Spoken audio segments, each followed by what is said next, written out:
সিধাই মোহনপুর দ্বাদশ শ্রেণী বিদ্যালয় মাঠে অনুষ্ঠিত হলো সিধাই মোহনপুর বিধানসভা কেন্দ্রের পৃষ্ঠা প্রমুখ সম্মেলন।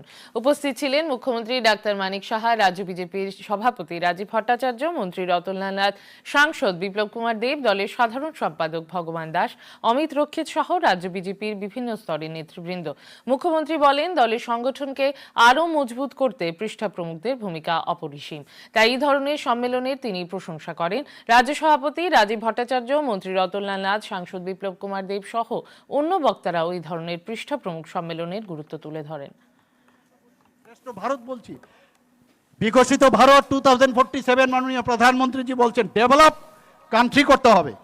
আমরাও আমাদের ত্রিপুরা সরকার আমরা ক্যাবিনেটে ডিসিশন নিয়ে আমরা এই 2047 বিকশিত ত্রিপুরা আমরা বানিয়েছি, তার রোড ম্যাপ আমরা পাঠিয়েছি এবং পঞ্চম স্থানে আমরা যখন এটা পাঠাই অন্যান্য রাজ্যের 28টা রাজ্যের মধ্যে আমরা কিন্তু তৃতীয় স্থানে। এত সিনসিয়ার আমরা কাজ করি, সিনসিয়ারলি আমরা কাজ করি সমস্ত বিষয়ে। একটু দেখতে হবে, আমি বলছি আপনাদের, আমাদের যে যতগুলো আমরা প্রাইজ পেয়েছি এমনিতে দেয় না। আজকে বলছে আইন শৃঙ্খলা সারা 28টা রাজ্যের মধ্যে ত্রিপুরা নিচের দিক থেকে তৃতীয় স্থানে।